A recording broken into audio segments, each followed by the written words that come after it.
Following the trail of spice shipments, we made our way up to Nunavut Bay, Canada, the secret hub of Jean Bison's shipping empire. As a young man, he trekked across Canada to strike it rich during the gold rush of 1852. An avid prospector, he took some chances and ended up buried alive in an avalanche.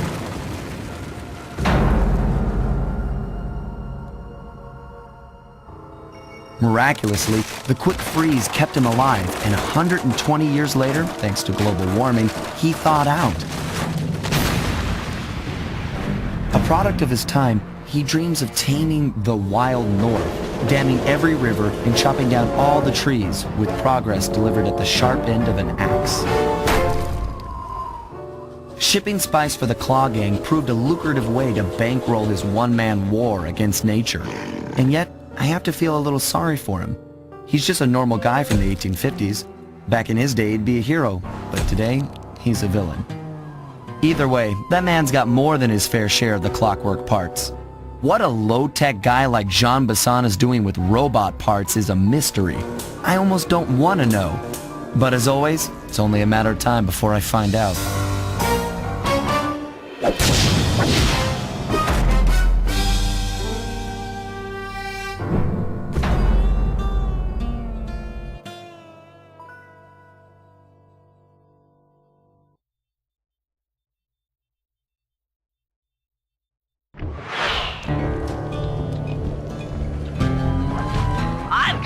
On the clockwork parts, head through town and out into the wilderness.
Rustic, but don't be fooled. It's the control center for Jean Bison's trade empire. Sneak inside and raid his files. You're sure to find out where he keeps his clockwork parts. Ransacking his files doesn't sound hard. Now, climbing up a sheer rock wall, that'll be a challenge. You're in luck.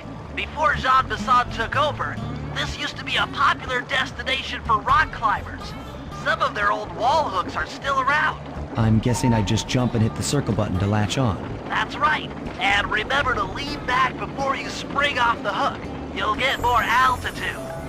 Thanks for the tip. I'll give it a try.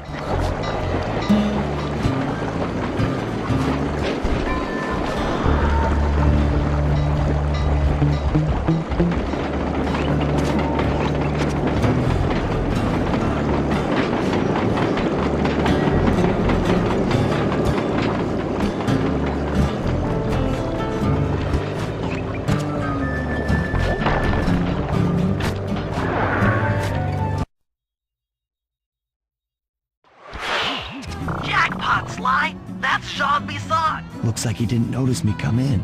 Just stay out of sight and take a picture of each of his trade routes. They should narrow our search for his share of the clockwork parts. All right, I'm on it. Hello, Arpeggio here. Salutations, Mr. Arpeggio. Y'all got time to shoot the breeze? Of course, for you, chum, always. Although must we communicate through that dreadful speakerphone? Yeah, I can think better while my legs move. Pumps blood to your brain. Yes, of course. One must keep blood in one's brain. But do tell, is there some pressing matter you'd like to discuss? First off, are you still coming on schedule to get that Northern Lights battery? Yes, we're well underway. My blimp should arrive at the end of the week. Bullseye. For second, when you gonna give me a look-see at that clockwork brain of yours? I'd sure like to buy it off you. Be soon, you covetous troglodyte.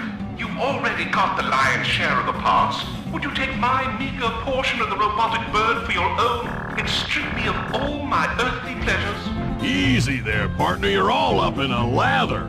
It's just that I found some real use for the clockwork parts I got. Why, I put 3 of them in the engines of my best trains. With those robotic doohickeys feeding the fire, them trains will run all night and all day. I call them my iron horses. Of course, I gotta keep the plans hidden. Stuffed them in my 3 trophy bass. Sounds like you're making capital use of your share of the robotic loot. But for now, the clockwork brain stays with me on the blimp. Although, when I arrive to pick up the Northern Lights battery, I might be persuaded to give you a peek. That'll do fine. By the way, you ready to giddy up into Perry for the final hoedown? Yes, the blimp's hypnotist wavelengths conform to the specs drawn up by the Contessa, and Dimitri, before his unfashionable capture, did a bang-up job of distributing spice through his nightclub. Sounds like all you're missing is some Northern Light electricity. You're correct, sir. Yours is the final piece to the puzzle, the missing link. Once the battery is aboard, nothing will stand in the claw gang. Sly, did you hear that? Bison's hidden the Iron Horse blueprints in his trophy bass. Head for the fish on top of the fireplace and steal those plans. Yeah, okay. So, I guess I'll be seeing you at the end of the week. Right, farewell, Bison. Stiff upper lip. Ta-ta.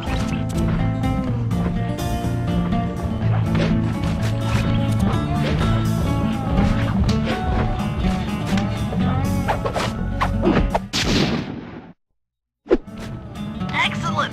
Now get out of that cabin before you're spotted.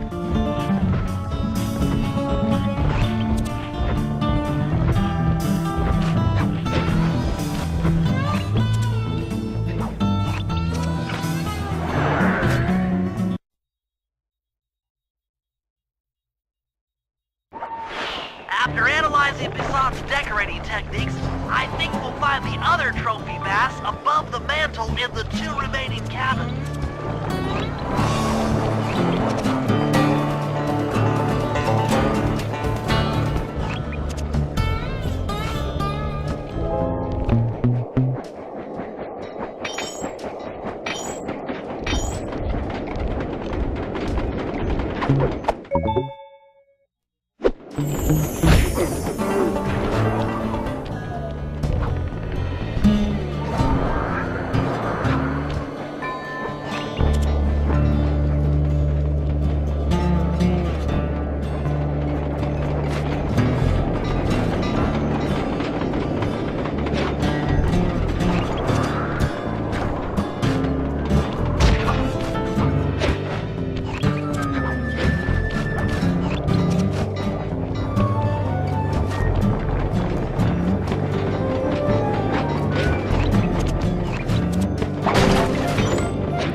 like I thought.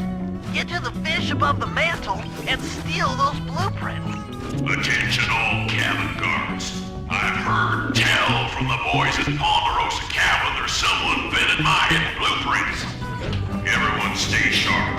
This ain't no suit. 2 down, 1 to go.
The last trophy bass is above the fireplace.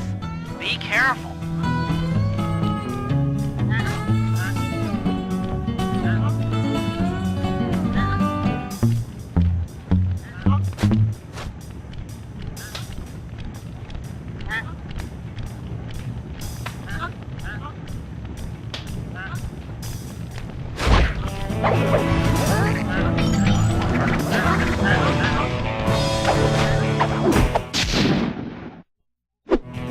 Exceptional work, Sly! That's the last of the blueprints!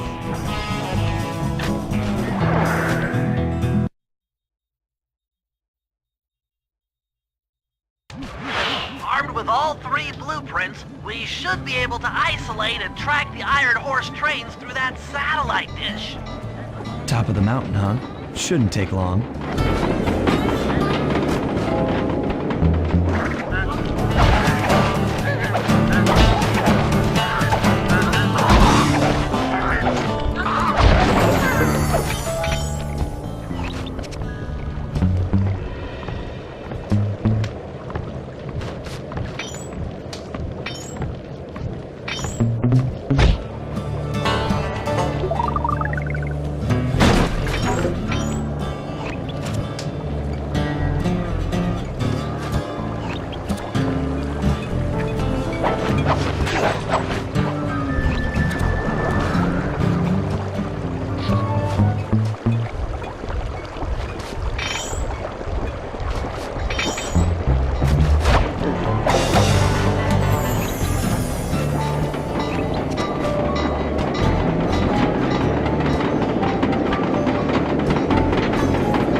out for those rock climber wall hooks. They might be useful.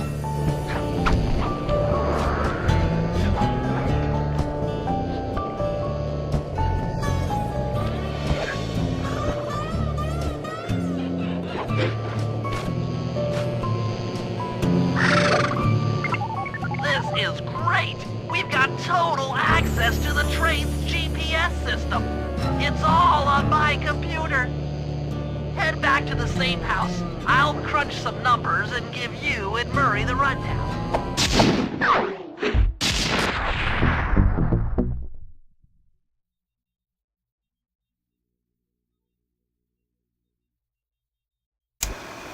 Thanks to Sly's efforts, we now know the location of all 3 of the local clockwork parts. 2 lugs and a stomach.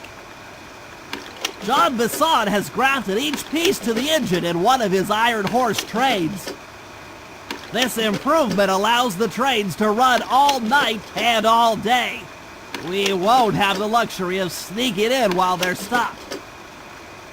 While they're in motion, the only way aboard is through a hatch on the caboose roof, which unfortunately has been locked down. These need to go. First, collect the spice gas from the balloons above town, and then land on the back of the caboose to blow off the locks. Once the way is cleared, I'll suit up and jump into Iron Horse number 1 while it passes near town. With some luck, we'll have the first clockwork lug in a few hours.